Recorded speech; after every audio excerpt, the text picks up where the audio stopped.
नमस्कार। चलिए आज हम लोग क्लास 12th के एक चैप्टर की बात करेंगे जिससे नीट में हर साल सवाल आता है। अप्रोच कैसा होगा कोई आज के लेक्चर का, क्वेश्चंस के साथ साथ कॉन्सेप्ट सीखने का, जैसे पहले भी रहा है। तो आज का जो हमारा चैप्टर है बच्चों वो है सॉल्यूशंस, क्लास 12th चैप्टर 2।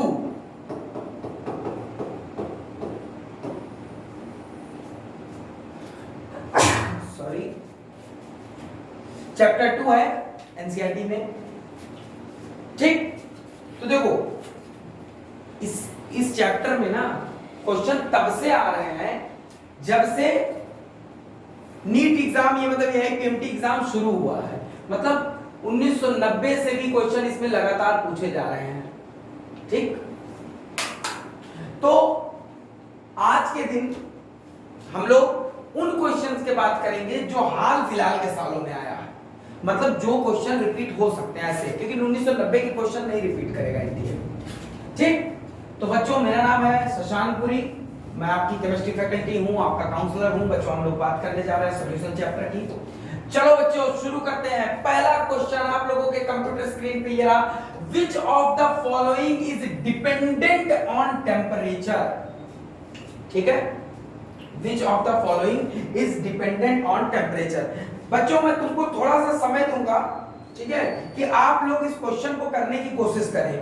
तो क्योंकि क्विज जैसा भी करा लेते हैं, हमारे पास उतनी टेक्नोलॉजी नहीं है, लेकिन आपको मैं थोड़ी देर का समय देता हूं, ठीक है, ताकि आप थोड़ा सा इसमें सोचें कि इनमें से ये चारों जो है बच्चों ये कंसंट्रेशन टर्म्स हैं।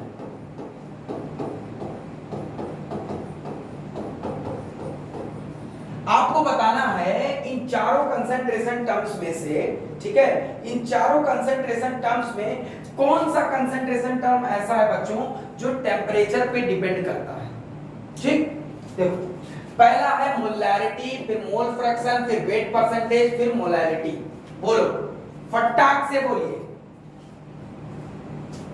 अब देखो इसमें की कंसेप्ट कौन सा इस्तेमाल होगा, मतलब इस क्वेश्चन को करने के लिए की कंसेप्ट कौन सा इस्तेमाल होगा। चार्ल्स लॉ आप लोगों ने पढ़ा होगा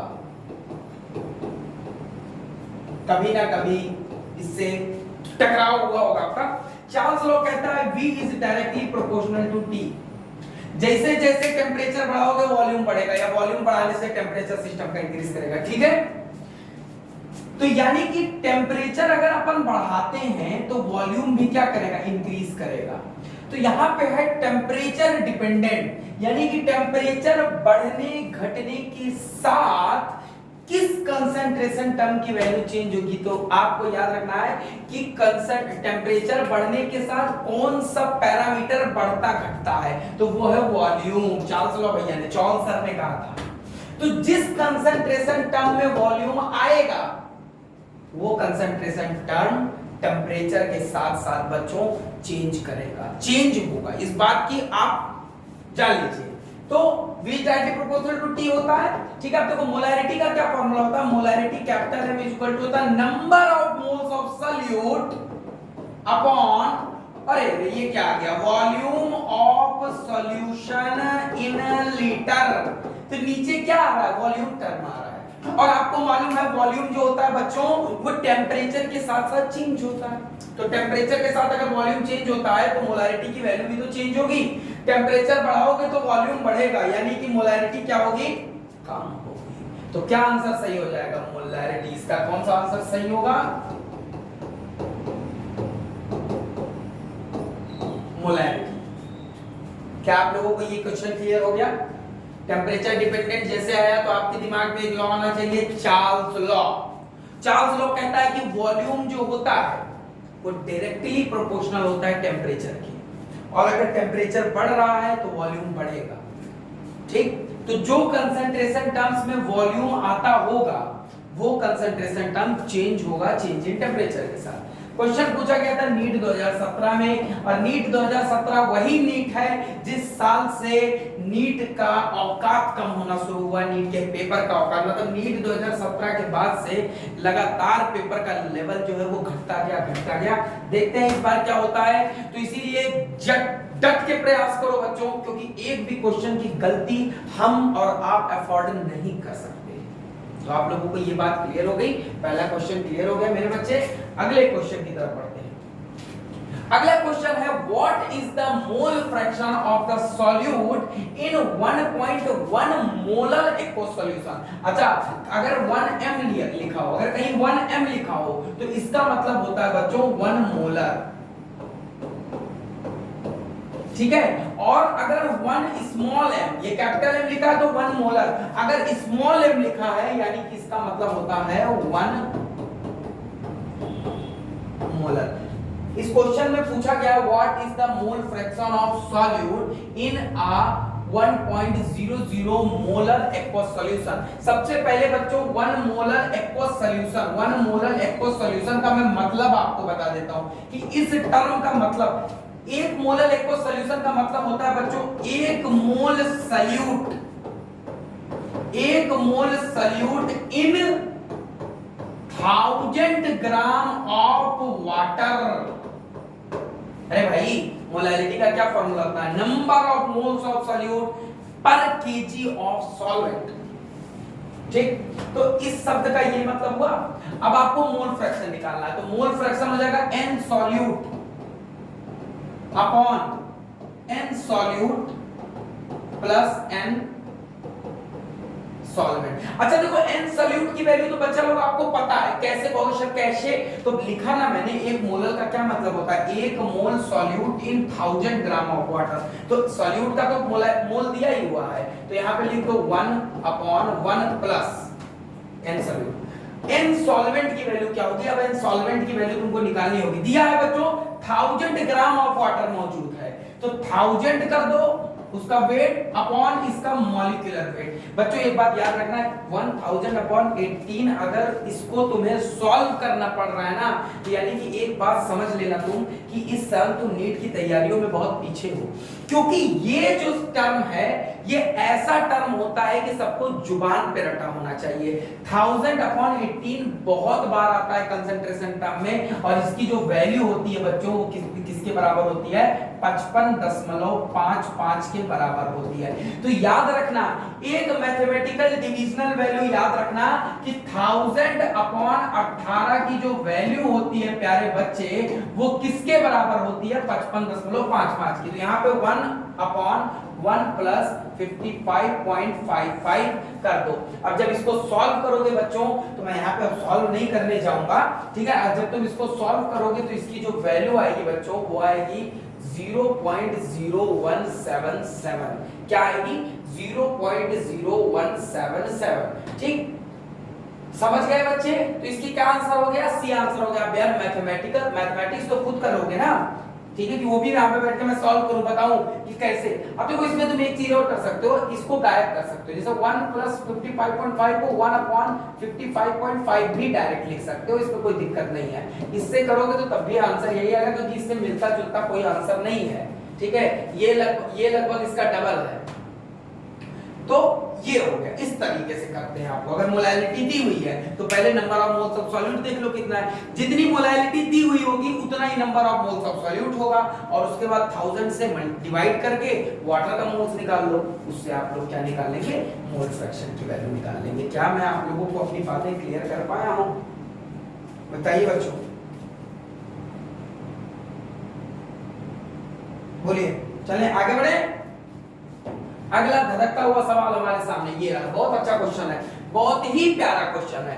in water saturated air, water से सैचुरेटेड एयर, इसी पे मैं थोड़ा सा ध्यान देना चाहूंगा। जैसे कहते हैं कि आज ह्यूमिडिटी, आज की जो आर्द्रता है वो 40% है। इसका ये मतलब होता है बच्चों कि अभी जो एयर है वो 40% सैचुरेट हो चुका है। अगर 100% आर्द्रता हो गई यानी कि अब और वाटर मॉलिक्यूल एयर नहीं अपने अंदर रख सकता है, ठीक है। तो बोला है कि इन वाटर सैचुरेटेड एयर, एक एयर है जो वाटर मतलब एयर है जो वाटर से सैचुरेटेड है, the mole fraction of water vapour is 0.02, ठीक है। If the total pressure of the saturated air is 1.2 atmosphere, the partial pressure of dry air is, ठीक है। यहां पे तुमको क्या दे दिया है? मोल फ्रैक्शन दे दिया है। किसका मोल फ्रैक्शन दे दिया? मोल फ्रैक्शन दे दिया है वाटर वेपर का। ठीक है 0.02। If the total pressure of the saturated air is इतना, the partial pressure of dry air is. ठीक, अच्छा एक बात बताओ, टोटल प्रेशर जो होता है वो किसके बराबर? अच्छा देखो क्या क्या मौजूद है, एक तो ड्राई एयर अलग कर दो और वाटर वेपर दोनों को मिला दोगे तो वो सॉल्यूशन यहाँ पे मौजूद है। अच्छा ये सॉल्यूशन कैसे, किस फॉर्म में है? लिखा है सैचुरेटेड एयर, एयर यानी कि गैसियस सॉल्यूशन है, यही यहाँ पे गलती होती है। अभी आगे देखना, तो P total is equal to हो गया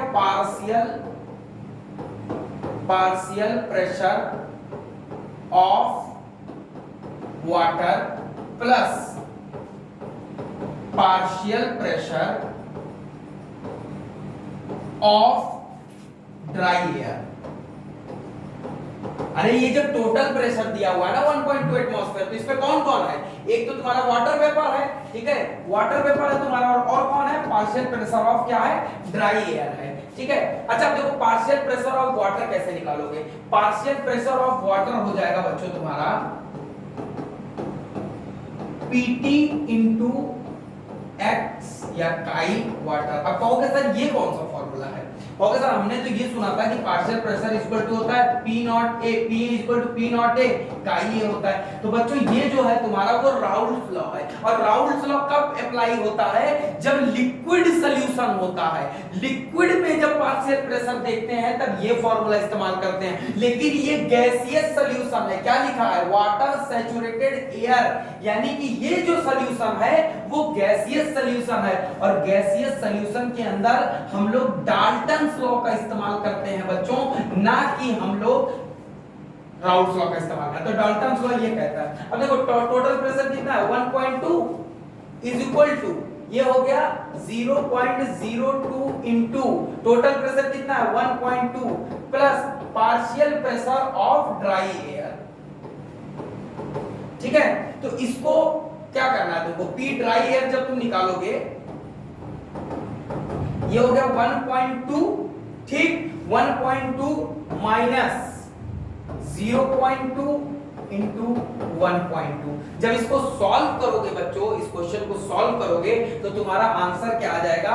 सी आ जाएगा। बहुत ही ज्यादा सिंपल सा क्वेश्चन था, बस तुमको ये समझना था कि कौन सा कंसेप्ट हमको यहाँ क्या करना है, अप्लाई करना है। तो क्या बच्चों ये क्वेश्चन आप लोगों को अच्छे से समझ में आ गया?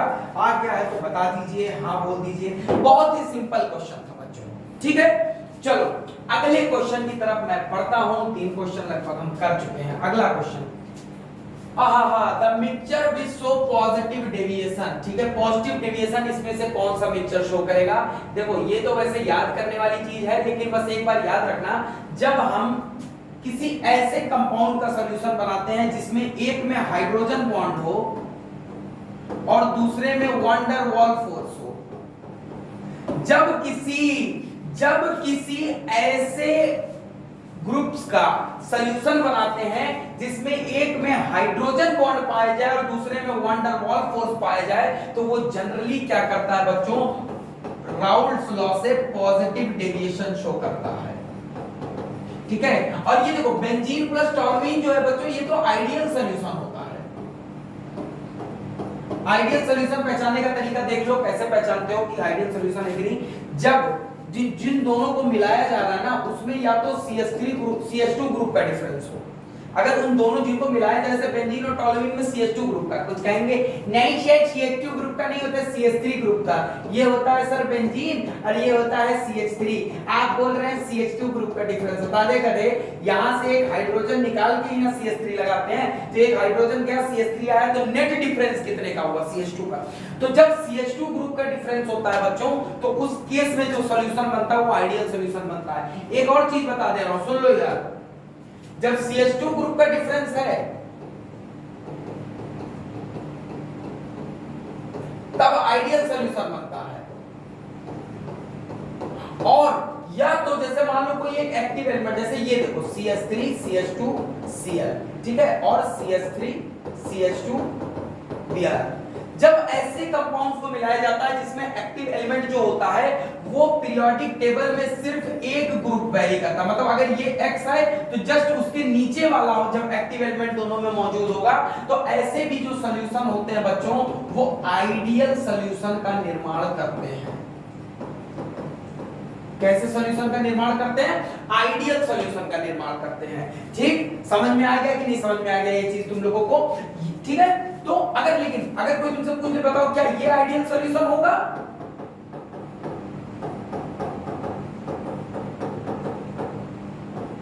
कोई पूछे क्या ये आइडियल? नहीं, Cl और I में एक ग्रुप का ग्रुप कह रहा हूं मैं, एक पीरियड का, ठीक है, जैसे इस पीरियड का एलिमेंट है एक्टिव, तो अगर आइडियल बनाना है तो दूसरा एक्टिव एलिमेंट उसी पीरियड के नीचे वाला होना चाहिए। लेकिन Cl में यहाँ पे सबसे ऊपर F होता है, फिर Cl होता है, फिर Br होता है और I, तो यहाँ पे सिर्फ एक का डिफरेंस नहीं है, दो का डिफरेंस है। तो क्या ये आइडियल सॉल्यूशन बनाएंगे मेरे प्यारे भाई और बहनों? जी नहीं, ये नहीं बनाएंगे। बहुत ही क्लियर है सब लोगों को? वो आइडियल सॉल्यूशन होते हैं। तो चलते हैं पुराने क्वेश्चन पे वापस।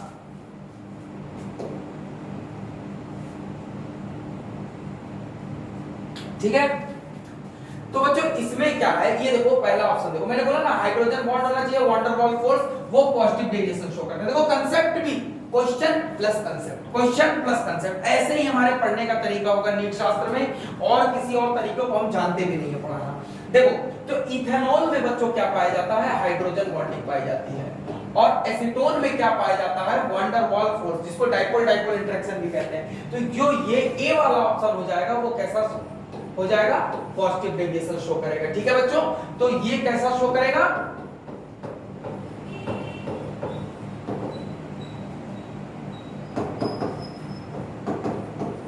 पॉजिटिव डेविएशन शो करेगा। क्या आप लोगों को ये चीज समझ में आ गई पहले बच्चों? ठीक, आगे बढ़ा जाए। चलो, बहुत अच्छा, बहुत ही सुंदर, कर लो इस क्वेश्चन, आगे बढ़ते हैं। देखो, the mixture that forms maximum boiling azeotrope is, अच्छा देखो एजियोट्रॉप क्या करते हैं? जैसे देखो क्या होता है एजियोट्रॉप, भी मैं तुमको समझा ही देता हूं यहाँ पे एजियोट्रॉप किसको बोला जाता है। देखो क्या करते हैं, जैसे मान लो x और y, इन दोनों को तुमने मिला के इसका क्या बना दिया? सॉल्यूशन बना दिया। ठीक, तो जब इसको हीट करोगे, आप x का बॉइलिंग पॉइंट कुछ और होगा, मान लो x का बॉइलिंग पॉइंट y से ज्यादा है, तो जब इसको हीट करोगे तो ये क्या होगा? y का बॉइलिंग पॉइंट कम है, वो पहले इवोपरेट कर जाएगा और x बच जाएगा। ठीक है, इस तरह इसको डिस्टिलेशन से अलग करते हैं। लेकिन जो एजियोट्रॉपिक मिक्सचर होते हैं बच्चों, उसमें x और y का अलग-अलग था। मान लो x का ज्यादा था, y का कम था बॉइलिंग पॉइंट। ठीक है, लेकिन जब दोनों को मिला देते हो एक सर्टेन कंपोजिशन पे, देखो ये बात याद रखना, एक सर्टेन कंपोजिशन, जैसे मान लो इसको 30% x है और y जो है वो 70% है। अगर 70%, 30% और 70% इसको मिला दिया गया और उसके बाद जब इसको हीट कर रहे हो बच्चों, तो वो अलग-अलग टेंपरेचर पे बॉईल कर ही नहीं रहा, दोनों एक ही बॉइलिंग पॉइंट हो जा रहा है। इस तरीके के सॉल्यूशन को क्या कहते हैं? एजियोट्रॉपिक सॉल्यूशन या एजियोट्रॉपिक मिक्सचर। लेकिन एक बात याद रखना, कोई भी एजियोट्रॉपिक मिक्सचर एक फिक्स कंपोजिशन पे होता है। ऐसा नहीं है जैसे मान लो 30 और 70 पे अगर हो रहा है ना एजियोट्रॉपिक, इसी को अगर 40 और 60 पे मिला दोगे तो ये अलग-अलग बॉईल करेगा, एजियोट्रॉपिकली बॉईल ये नहीं करेगा। और पूछा है इसमें कौन सा मैक्सिमम बॉइलिंग एजियोट्रॉप है, ये पूछा है। मैक्सिमम बॉइलिंग एजियोट्रॉप वो होते हैं कि जैसे दो कंपोनेंट को मिलाया गया, ए बी, ए का एक बॉइलिंग पॉइंट था, बी का एक बॉइलिंग पॉइंट था। अब जो सॉल्यूशन का बॉइलिंग पॉइंट है वो एक हो गया, लेकिन शर्त ये है कि x और y दोनों से बढ़ गया। ऐसे जो एजियोट्रॉपिक मिक्सचर होते हैं उनको बोलते हैं मैक्सिमम बॉइलिंग एजियोट्रॉप। x को मिलाया गया, y को मिलाया गया और ये एजियोट्रॉपिक मिक्सचर बना लिया, यानी कि अब ये दोनों एक ही टेंपरेचर पे बॉईल करेंगे, लेकिन वो जो टेंपरेचर होगा वो x के और y के बॉइलिंग पॉइंट से ऊपर होगा। ऐसे को कहते हैं मैक्सिमम बॉइलिंग एजियोट्रॉप। अच्छा, मैक्सिमम बॉइलिंग एजियोट्रॉप का बताने का एग्जांपल बता दे रहा हूं कैसे याद रखना है। अगर किसी एसिड को, ठीक है, और वाटर का सॉल्यूशन बनाया जाता है, किसी एसिड और वाटर का सॉल्यूशन बनाया जाता है एक फिक्स कंपोजिशन पे, तो वो azeotropic maximum boiling azeotropic nature को शो कर सकता है। तो इसमें एक ही ऑप्शन मेरे ख्याल से मुझे लग रहा है, वो कौन सा है? बी, वाटर और नाइट्रिक एसिड। तो इसका कौन सा आंसर हो जाएगा बच्चों? Water plus nitric acid. बहुत ही खूबसूरत, बहुत ही अच्छा। आगे बढ़ते हैं। देखो, which of the following statement is correct regarding a solution of two component A and B exhibiting positive deviation from ideal behavior? देखो, आइडियल बिहेवियर से अगर ये शो करते हैं मतलब कि डेविएशन, अगर ये आइडियल बिहेवियर से मान लो अगर ये डेविएशन शो करते हैं तो उस केस में कौन सा स्टेटमेंट जो होगा करेक्ट होगा। ठीक है, तो पहला स्टेटमेंट है कि intermolecular attractive forces between A and B are stronger than those A B. अच्छा देखो पॉजिटिव डेविएशन में क्या होता है बच्चों कि पहले जैसे मान लो ए और बी को मिलाया गया तो पहले ए में इंटरेक्शन था और बी में इंटरेक्शन था, उनको मिलाया गया तो अब ए बी में इंटरेक्शन बन गया।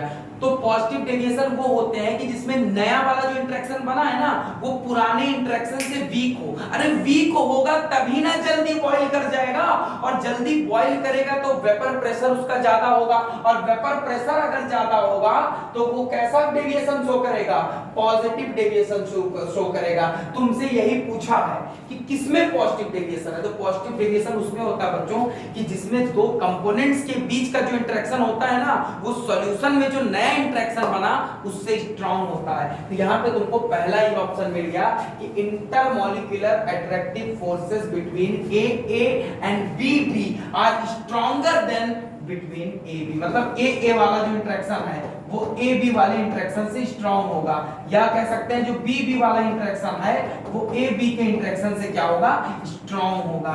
ऐसे जो सॉल्यूशंस बनते हैं मेरे प्यारे बच्चे वो सॉल्यूशंस क्या कहलाते हैं, पॉजिटिव डेविएशन शो करने वाले सॉल्यूशन। तो क्या ये क्वेश्चन आप लोगों को क्लियर हो गया मेरे प्यारे बच्चों? तो मैं आगे बढ़ूं, ठीक है।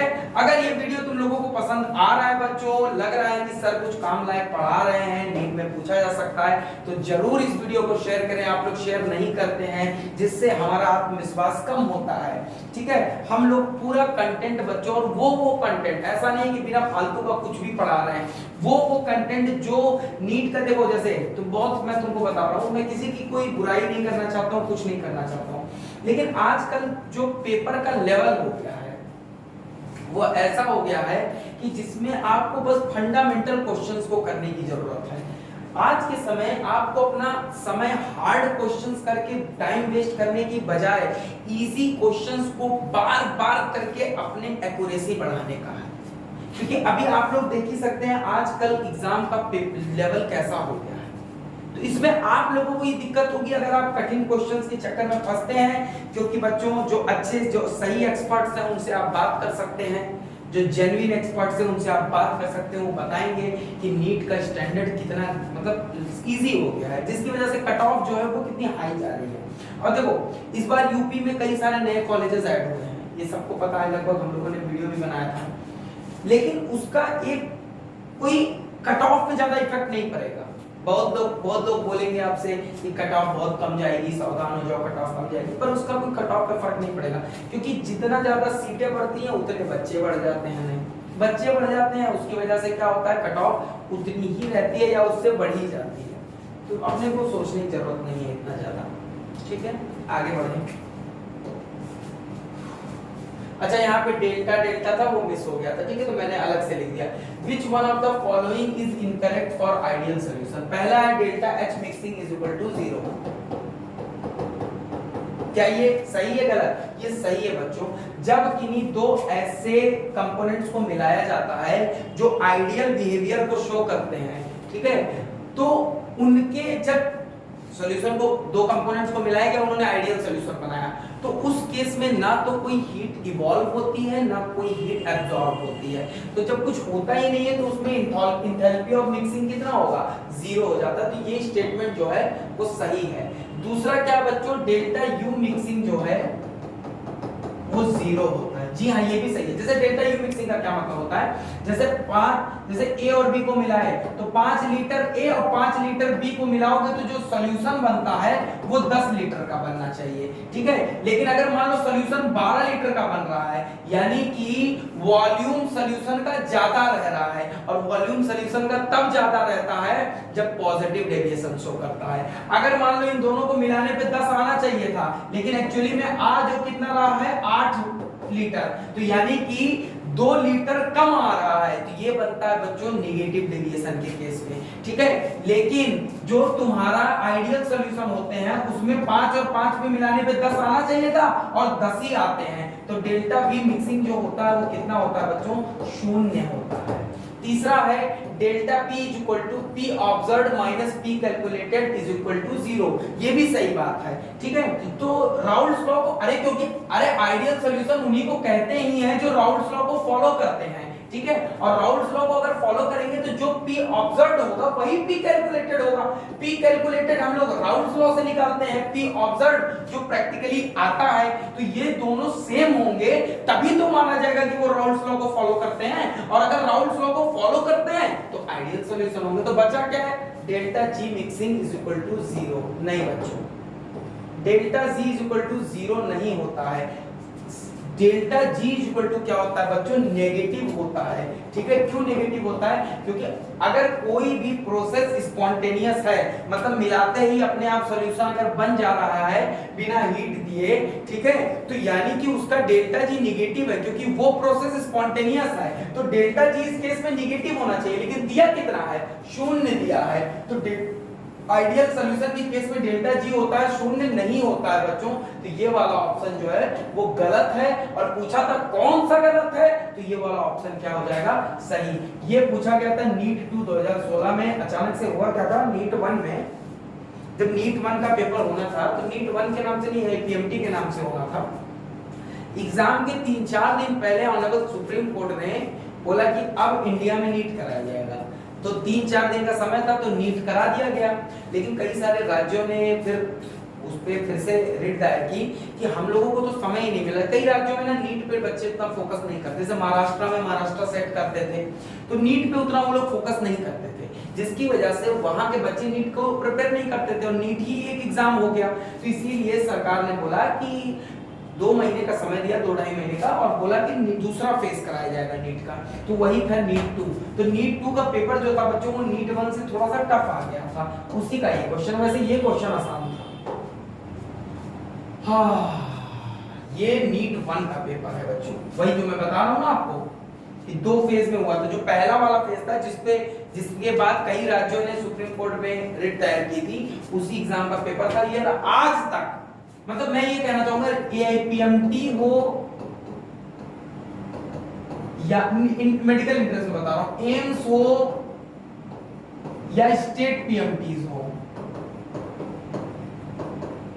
या पहले बीएचयू होता था, बीएचयू पीएमटी, या जिपमर हो, उसके इतिहास में आया हुआ जो सबसे प्यारा क्वेश्चन हो सकता है ना, फंसाने वाला, वैसा क्वेश्चन था। तो इसमें दिल थाम के बैठिए, और ये वाला क्वेश्चन हम लोग क्या करने जा रहे हैं, अटेम्प्ट करने जा रहे हैं। तो ये बच्चों, ये क्वेश्चन करने की, इस क्वेश्चन को अच्छे से समझ लो, ठीक है। देखो क्या बोला है, at 100 degree centigrade the vapour pressure of a solution of 6.5 g of a solute in 100 gram water is 732 mm। अच्छा, mm ऑफ Hg होगा, जो कि मिस हो गया है, ठीक है। If Kb is equal to 0.52, find boiling point of the solution. देखो, इसमें तुमसे इस क्वेश्चन में पूछना क्या जा रहा है कि बॉइलिंग पॉइंट सॉल्यूशन का कितना होगा, और उससे पहले इतना घुमाया है। अच्छा, जब तुम अब बॉइलिंग पॉइंट देखोगे कहोगे यार ये कौन सा कठिन क्वेश्चन था। चलो शुरू करते हैं, लिखते हैं। तो कहोगे शायद delta TB is equal to होता है केबी यानी यूबिलोस्कोपिक कांस्टेंट या molar elevation constant into molality. ये फार्मूला लिख दोगे, कहोगे हो जाएगा क्वेश्चन। उसके बाद आगे जाओगे तो लिखोगे delta TB is equal to KB की वैल्यू कितनी दी हुई है, 0.52। कहोगे अरे वाह, अब तो और आसानी से हो गया, इनटू मोलालिटी। तो मोलालिटी का फार्मूला कहोगे moles of solute, moles of solute upon mass of solvent, mass of solvent in KG. फिर कहोगे यार इतना इजी था। फिर कहोगे 0.52 इनटू मोल्स ऑफ सॉल्यूट के लिए मैं इसका वेट देख लेता हूं, 6.5 ग्राम है, अपॉन मॉलिक्यूलर वेट इसका कितना है। फिर देखोगे तो पता चलेगा सिर्फ सॉल्यूट लिखा है, ये बोला ही नहीं गया कौन सा सॉल्यूट है। जितनी गर्मी चढ़ी थी वो गर्मी उतर जाएगी आपकी तुरंत ऑन द स्पॉट। फिर नीचे देखोगे इसका molecular weight upon weight of solvent जो है वो दिया हुआ होगा, तो लिख दोगे 100 ग्राम में दिया है तो अपॉन 1000 कर दोगे। फिर फंस जाओगे, कहोगे यार एम ही नहीं दिया है, क्या किया जाए, कहोगे एम ही नहीं दिया है। अब तुमको समझ में आएगा ये शुरुआत की जो चीजें थी वो नाटक नहीं थी, यहीं पे फंस जाओगे। अब देखो कितना मतलब प्यारा क्वेश्चन है, मैं तुमको क्या बताऊं, ऐसे क्वेश्चन देख के मन करता है ना कि फिर से नीट दिया जाए। ठीक, अब देखो इस क्वेश्चन में इस ऊपर वाले डाटा को तुमको किस लिए दिया है कि तुम ये मॉलिक्यूलर वेट ऑफ सॉल्यूट निकाल सको। वो कैसे निकालोगे ये देखना है। देखते हैं दिया क्या है इस क्वेश्चन में, ठीक है, कि अगले पेज में देखो लिखते हैं 732 mm दिया है, किसका 732 mm Hg सॉल्यूशन का प्रेशर दिया है कितने डिग्री पे, 100 डिग्री सेंटीग्रेड। अच्छा एक बात बताओ, 100 डिग्री सेंटीग्रेड जो होता है वो वाटर का क्या होता है, बॉइलिंग पॉइंट।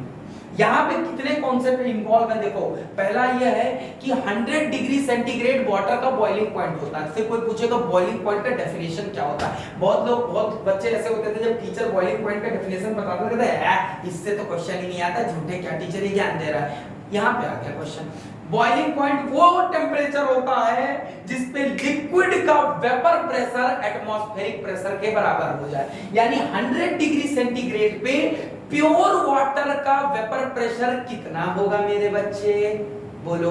तो कहोगे सर 1 एटमॉस्फेयर के बराबर, क्योंकि एटमॉस्फेरिक प्रेशर के बराबर हो जाता है। ठीक है, देखो इधर 100 डिग्री सेंटीग्रेड पे वाटर का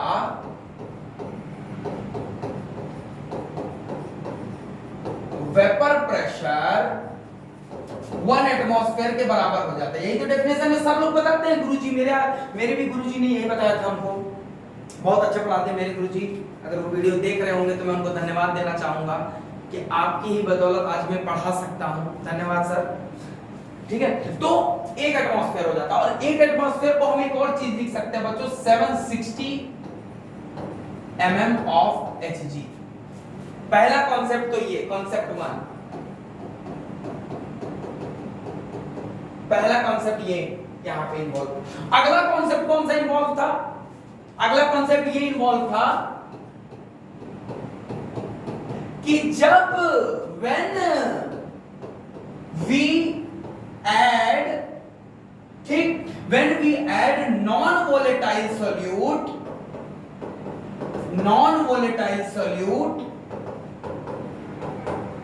to the volatile solvent, then its vapor pressure decreases।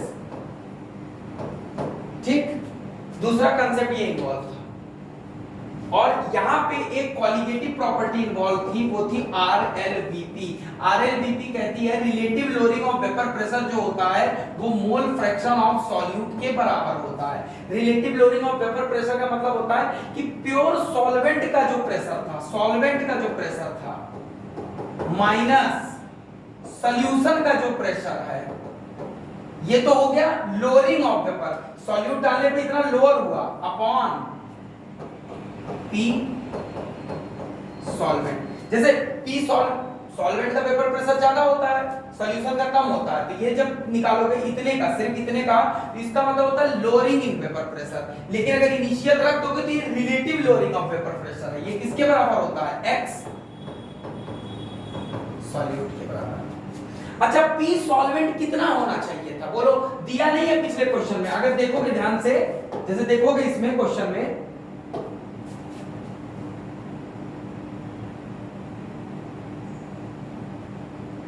इस क्वेश्चन में देखोगे तो दिया नहीं है कि प्योर सॉल्वेंट का वेपर प्रेशर कितना होता है, लेकिन तुमको निकालना पड़ेगा। और कैसे निकालोगे, मैंने बताया ना कि 100 डिग्री सेंटीग्रेड पे है, ये 100 डिग्री सेंटीग्रेड पे है, और 100 डिग्री सेंटीग्रेड पे वाटर का वेपर प्रेशर जो होता है, वाटर का जो वेपर प्रेशर होता है वो एटमॉस्फेरिक प्रेशर के बराबर हो जाता है। और एटमॉस्फेरिक प्रेशर कितना, 1 एटमॉस्फेयर या 760 mm Hg। यानी कि प्योर सॉल्वेंट का 100 डिग्री पे कितना होना चाहिए, 760 mm Hg, नहीं लिखते हैं, माइनस सॉल्यूशन का है कितना, 732 था मेरे ख्याल से, 732 upon 760 is equal to mole fraction of solute. तो मोल फ्रैक्शन ऑफ सॉल्यूट में ये लिख सकते हैं, moles of solute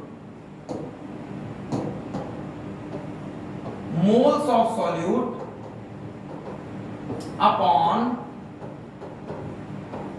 moles of solute plus moles of solvent. अच्छा देखो, चूंकि मोल्स ऑफ सॉल्यूट जो होता है वो मोल्स ऑफ सॉल्वेंट के मुकाबले कम रहता है, तो इस पूरे की जो वैल्यू है तुम ये भी सिर्फ लिख सकते हो मोल ऑफ सॉल्वेंट। ठीक है, तो नीचे तुम सीधा ये लिख सकते हो मोल्स ऑफ सॉल्वेंट। अरे जैसे मान लो अगर x प्लस वाई है ना, और अगर जो x है वो very very less than y है, तो इसकी वैल्यू तुम y भी लिख सकते हो। ठीक है, ये तुम लोगों को बेसिक मैथ में फिजिक्स वाले गुरुजी जरूर पढ़ाए होंगे। ठीक, अच्छा अब देखो इसको 760 अपॉन 732 इसको सॉल्व करके 760 से जब डिवाइड करोगे, और मोल्स ऑफ सॉल्यूट देखो कैसे निकालोगे। Moles of solute, mass of solute जो कि 100 ग्राम दिया हुआ है क्वेश्चन में, अरे 100 ग्राम ऑफ सॉल्यूशन था, अपॉन 18। अरे अगर 1000 अपॉन 18 जो था वो 55.55 था, तो ये कितना हो जाएगा 5.5 है कि नहीं, ये 5.5 हो जाएगा। तो आगे करो 760 माइनस 732 अपॉन 760। ठीक, 760 is equal to moles of solute upon 5.55। ठीक, अब आगे देख लो, अगले पेज पे जाना पड़ेगा। मोल्स ऑफ सॉल्यूट कितना आ गया, मोल्स ऑफ सॉल्यूट आ गया, कितना आ गया बच्चों, मोल्स ऑफ सॉल्यूट आ गया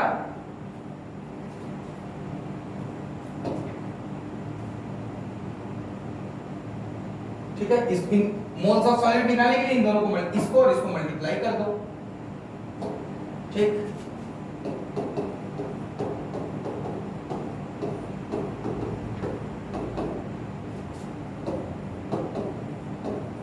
ठीक है, 5.5 तक की कर सकते हो।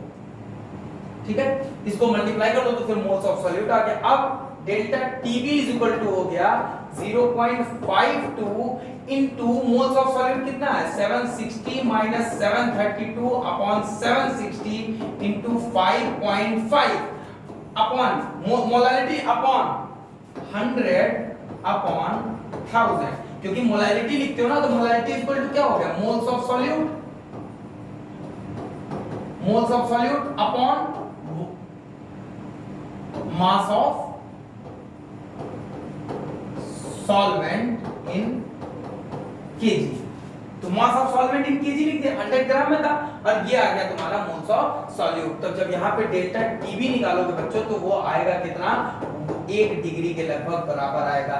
जब 1 डिग्री डेल्टा टीबी आया, तो यानी कि नया बॉइलिंग पॉइंट कितना हो गया 100 प्लस 1 इज इक्वल टू 101। तो इस क्वेश्चन का आंसर क्या हो जाएगा, अब इसको सॉल्व कर लेना। मैं क्या सॉल्व करूं, बस मैं वैल्यू पुट करके बता दिया हूं तुमको कैसे सॉल्व करना। मैथ करना तो तुम्हारा काम है ना बच्चे।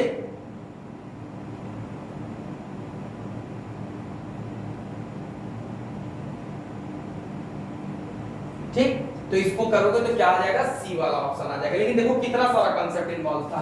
पहले तुमको ये पता था, ये बॉइलिंग पॉइंट का डेफिनेशन पता होना चाहिए था। उससे निकालोगे कि सॉल्वेंट का 760 होगा, 732 से इसको माइनस करोगे 732 से, फिर 760 से डिवाइड करके उससे मोल्स ऑफ सॉल्यूट निकाल लोगे। मोल्स ऑफ सॉल्यूट तुमने जब निकाल लिया, उसके बाद उसको वेट के साथ रख के तुम क्या निकालोगे, डेल्टा टीबी निकालोगे। डेल्टा टीबी आएगा 1, तो 100 प्लस 1 101 डिग्री सेंटीग्रेड नया बॉइलिंग पॉइंट आ गया। ठीक है, तो क्या मैं तुम लोगों को क्लियर कर हो गया हूं। तो बच्चों आज के लेक्चर में इतना था। बहुत बहुत धन्यवाद इस वीडियो को देखने के लिए। और अगर ये वीडियो आप लोगों को पसंद आया हो बच्चों, तो इस वीडियो को जरूर ज्यादा से ज्यादा लाइक करें, अपने दोस्तों के पास पहुंचाएं। जिनको भी प्रिपरेशन की जरूरत है, जो अभी नहीं कर पा रहे थे प्रिपरेशन, उनको आप जरूर ये क्वेश्चंस भेज सकते हैं बच्चों। ठीक है, कैसा लगा आप लोगों को? अगर वीडियो अच्छा लगा हो तो जरूर इस कमेंट सेक्शन में जरूर हमको बताएं। नहीं अच्छा लगा तो तब भी बता सकते हैं। पर मैंने अपनी पूरी कोशिश की कि आप लोगों को एक एक कंसेप्ट को मैं प्रॉपरली क्लियर कर सकूं। ठीक है बच्चों, मिलते हैं अगले वन शॉट सीरीज में किसी और चैप्टर के साथ। उसमें भी क्वेश्चन के साथ साथ कंसेप्ट बिल्ड करते हुए चलेंगे और आपके नीट 2021 के प्रिपरेशन को बूस्ट अप करने की कोशिश करेंगे। ठीक है बच्चों, बाय बाय, मिलते हैं अगले क्लास में। धन्यवाद।